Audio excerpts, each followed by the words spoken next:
गणेश चतुर्थी की 4 पौराणिक प्रचलित कथाएं। पहली कथा। पौराणिक एवं प्रचलित श्री गणेश कथा के अनुसार एक बार देवता कई विपदाओं में घिरे थे। तब वह मदद मांगने भगवान शिव के पास आए। उस समय शिव के साथ कार्तिकेय तथा गणेश जी भी बैठे थे। देवताओं की बात सुनकर शिव जी ने कार्तिकेय व गणेश जी से पूछा कि तुम में से कौन देवताओं के कष्टों का निवारण कर सकता है। तब कार्तिकेय व गणेश जी दोनों ने ही स्वयं को इस कार्य के लिए सक्षम बताया। इस पर भगवान शिव ने दोनों की परीक्षा लेते हुए कहा कि तुम दोनों में से जो सबसे पहले पृथ्वी की परिक्रमा करके आएगा वही देवताओं की मदद करने जाएगा। भगवान शिव के मुख से यह वचन सुनते ही कार्तिकेय अपने वाहन मोर पर बैठकर पृथ्वी की परिक्रमा के लिए निकल गए, परंतु गणेश जी सोच में पड़ गए कि वह चूहे के ऊपर चढ़कर सारी पृथ्वी की परिक्रमा करेंगे तो इस कार्य में उन्हें बहुत समय लग जाएगा। तभी उन्हें एक उपाय सूझा। गणेश अपने स्थान से उठेन और अपने माता पिता की 7 बार परिक्रमा करके वापस बैठ गए।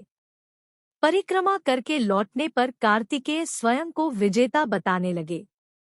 तब शिव जी ने श्री गणेश से पृथ्वी की परिक्रमा न करने का कारण पूछा। तब गणेश ने कहा, माता पिता के चरणों में ही समस्त लोक हैं। यह सुनकर भगवान शिव ने गणेश जी को देवताओं के संकट दूर करने की आज्ञा दी। इस प्रकार भगवान शिव ने गणेश जी को आशीर्वाद दिया कि चतुर्थी के दिन जो तुम्हारा पूजन करेगा और रात्रि में चंद्रमा को अर्घ्य देगा उसके तीनों ताप यानी दैहिक ताप, दैविक ताप तथा भौतिक ताप दूर होंगे। इस व्रत को करने से व्रतधारी के सभी तरह के दुख दूर होंगे और उसे जीवन के भौतिक सुखों की प्राप्ति होगी। चारों तरफ से मनुष्य की सुख समृद्धि बढ़ेगी। पुत्र पौत्रादि धन ऐश्वर्य की कमी नहीं रहेगी। गणेश चतुर्थी व्रत की दूसरी कथा। एक समय की बात है, राजा हरिश्चंद्र के राज्य में एक कुम्हार था।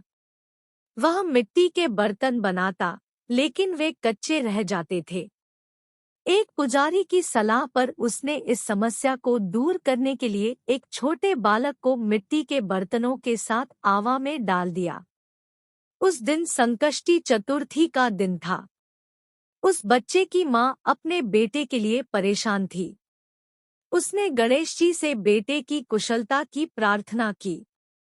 दूसरे दिन जब कुम्हार ने सुबह उठकर देखा तो आवा में उसके बर्तन तो पक गए थे, लेकिन बच्चे का बाल बाका भी नहीं हुआ था। वह डर गया और राजा के दरबार में जाकर सारी घटना बताई। इसके बाद राजा ने उस बच्चे और उसकी माँ को बुलवाया तो माँ ने सभी तरह के विघ्न को दूर करने वाली संकष्टी चतुर्थी का वर्णन किया।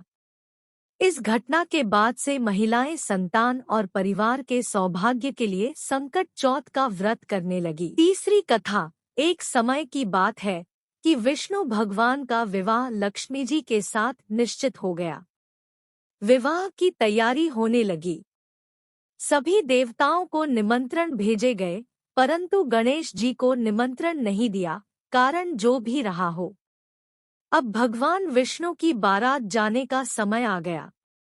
सभी देवता अपनी पत्नियों के साथ विवाह समारोह में आए। उन सब ने देखा कि गणेश जी कहीं दिखाई नहीं दे रहे हैं। तब वे आपस में चर्चा करने लगे कि क्या गणेश जी को नहीं न्योता है या स्वयं गणेश जी ही नहीं आए हैं। सभी को इस बात पर आश्चर्य होने लगा। तभी सबने विचार किया कि विष्णु भगवान से ही इसका कारण पूछा जाए। विष्णु भगवान से पूछने पर उन्होंने कहा कि हमने गणेश जी के पिता भोलेनाथ महादेव को न्योता भेजा है। यदि गणेश जी अपने पिता के साथ आना चाहते तो आ जाते, अलग से न्योता देने की कोई आवश्यकता भी नहीं थी। दूसरी बात यह है कि उनको 1.25 मन मूंग, 1.25 मन चावल, 1.25 मन घी और 1.25 मन लड्डू का भोजन दिन भर में चाहिए। यदि गणेश जी नहीं आएंगे तो कोई बात नहीं। दूसरे के घर जाकर इतना सारा खाना पीना अच्छा भी नहीं लगता। इतनी वार्ता कर ही रहे थे कि किसी एक ने सुझाव दिया, यदि गणेश जी आ भी जाएं तो उनको द्वारपाल बनाकर बैठा देंगे कि आप घर की याद रखना।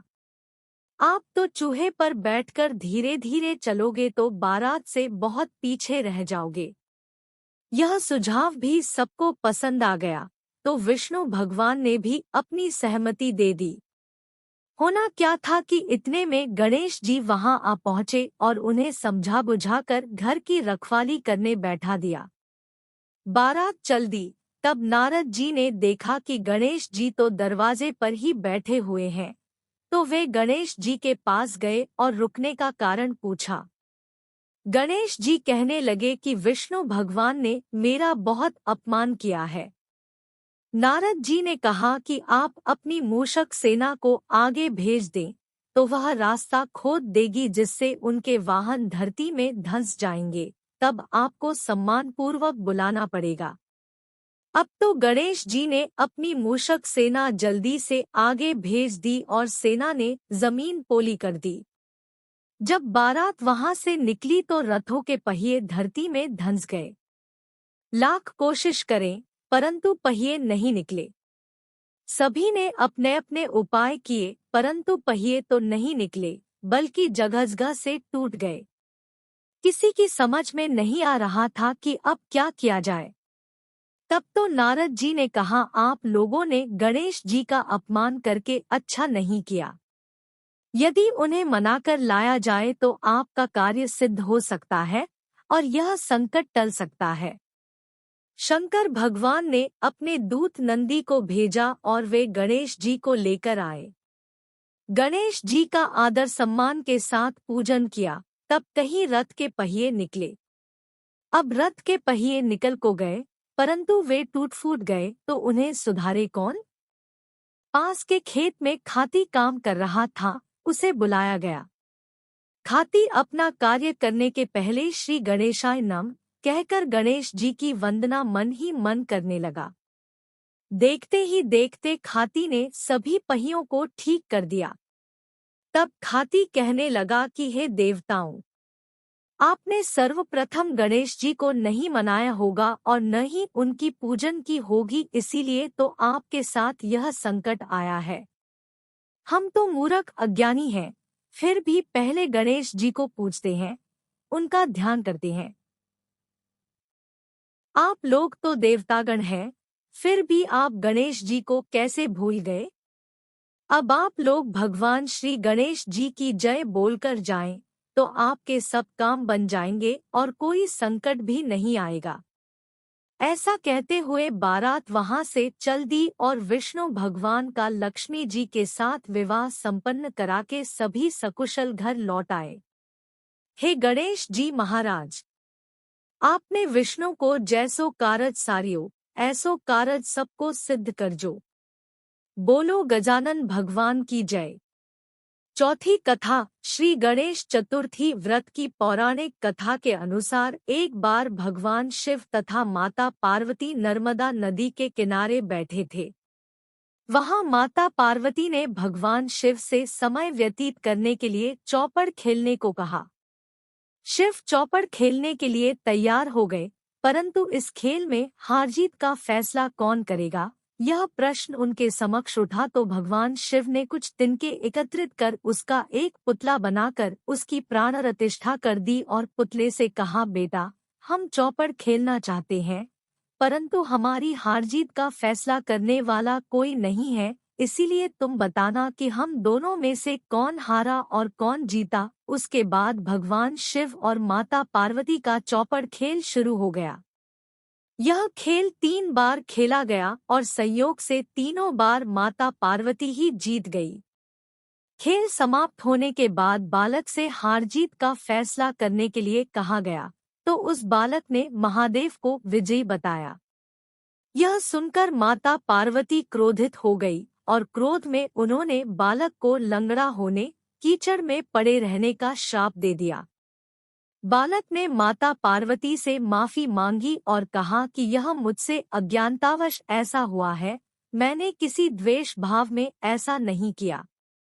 बालक द्वारा क्षमा मांगने पर माता ने कहा, यहाँ गणेश पूजन के लिए नाग कन्याएं आएंगी, उनके कहे अनुसार तुम गणेश व्रत करो, ऐसा करने से तुम मुझे प्राप्त करोगे। यह कहकर माता पार्वती शिव के साथ कैलाश पर्वत पर चली गई।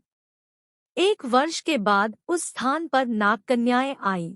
तब नागकन्याओं से श्री गणेश के व्रत की विधि मालूम करने पर उस बालक ने 21 दिन लगातार गणेश जी का व्रत किया। उसकी श्रद्धा से गणेश जी प्रसन्न हुए। उन्होंने बालक को मनोवांछित फल मांगने के लिए कहा। उस पर उस बालक ने कहा, हे विनायक, मुझ में इतनी शक्ति दीजिए कि मैं अपने पैरों से चलकर अपने माता पिता के साथ कैलाश पर्वत पर पहुंच सकूं और वे यह देख प्रसन्न हो। तब बालक को वरदान देकर श्री गणेश अंतर्ध्यान हो गए। इसके बाद वह बालक कैलाश पर्वत पर पहुंच गया और कैलाश पर्वत पर पहुंचने की अपनी कथा उसने भगवान शिव को सुनाई। चौपड़ वाले दिन से माता पार्वती शिवजी से विमुख हो गई थी। देवी के रुष्ट होने पर भगवान शिव ने भी बालक के बताए अनुसार 21 दिनों तक श्री गणेश का व्रत किया। इस व्रत के प्रभाव से माता पार्वती के मन से भगवान शिव के लिए जो नाराजगी थी वह समाप्त हो गई। तब यह व्रत विधि भगवान शंकर ने माता पार्वती को बताई। यह सुनकर माता पार्वती के मन में भी अपने पुत्र कार्तिकेय से मिलने की इच्छा जागृत हुई। तब माता पार्वती ने भी 21 दिन तक श्री गणेश का व्रत किया तथा दूर्वा, फूल और लड्डुओं से गणेश जी का पूजन अर्चन किया। व्रत के 21वें दिन कार्तिकेय स्वयं माता पार्वती जी से आ मिले। उस दिन से श्री गणेश चतुर्थी का यह व्रत समस्त मनोकामनाओं की पूर्ति करने वाला व्रत माना जाता है। इस व्रत को करने से मनुष्य के सारे कष्ट दूर होकर मनुष्य को समस्त सुख सुविधाएं प्राप्त होती है।